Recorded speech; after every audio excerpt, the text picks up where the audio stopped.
আসসালামু আলাইকুম ভিউয়ার্স, ঢাকা উত্তর সিটি কর্পোরেশনের ৪৫ নম্বর ওয়ার্ড।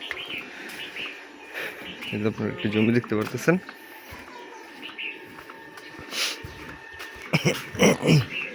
এই যে আপনার এই কোণা থেকে ওই কোণা পর্যন্ত জমিটার মুখটা আছে মোটামুটি 30 ফিটের মতন। জমিটা একটু লম্বা আকৃতির,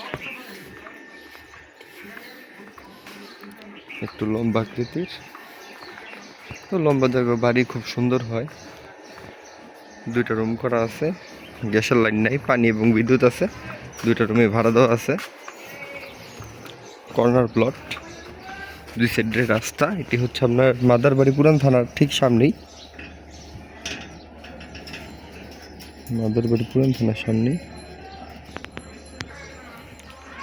দেখতে পারতেছেন এই যে পিসের বাউন্ডারি পর্যন্ত মুখটা 30 ফিট ধরে লম্বায় যতটুকু যায়।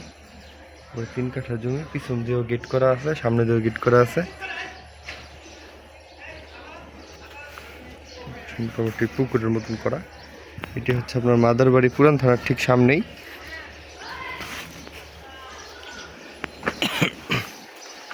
তিন কাঠা জমি।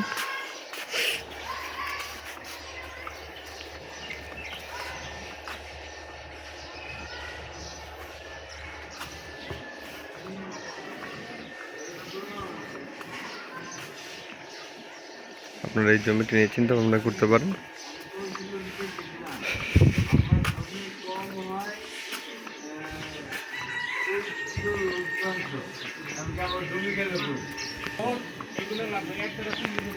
জমিটি সামনে দিয়ে শেষ।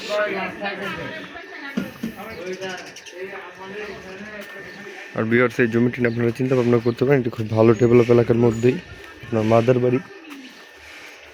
আশেপাশে প্রচুর বাড়িঘর আছে, আশেপাশে পরিবেশটা আপনারা দেখতে পারেন। এই জমিটি আপনার 26 লক্ষ টাকা পার কাঠা। ভিউয়ার্স, আবারও বলতেছি, এই জমিটির মালিক নির্ধারিত প্রাইস হচ্ছে আপনার 26 লক্ষ টাকা পার কাঠা। 3 কাঠা জমি আছে, মাপে যতটুকু আসে। আর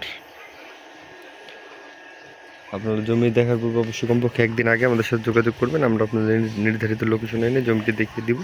এই জমিটির রাস্তা আছে 10 ফিট এবং কাগজপত্র ভালো আছে।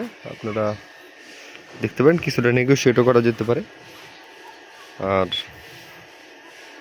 এখন বর্তমানে জমি রেজিস্ট্রি খরচ প্রচুর বেশি। এদিকে আপনার উত্তরখান মৌজা, এই মৌজাতে আপনার রেজিস্ট্রি খরচ মোটামুটি কম আছে দক্ষিণ খানের তুলনায়। দক্ষিণ খানের রেজিস্ট্রি খরচ খুবই বেশি। উত্তরা, দক্ষিণ খান, এদিকে রেজিস্ট্রি খরচ খুবই বেশি। আর এই জমিটির মালিক নির্ধারিত প্রাইস হচ্ছে 26 লক্ষ টাকা পার কাঠা। সকলকে আন্তরিক ধন্যবাদ ও শুভেচ্ছা নিয়ে ভিডিওটি আজকের মতন শেষ করতেছি। দেখা হবে পরবর্তী কোনো ভিডিওতে। আল্লাহ হাফেজ, সবাই ভালো থাকবেন। আসসালামু আলাইকুম।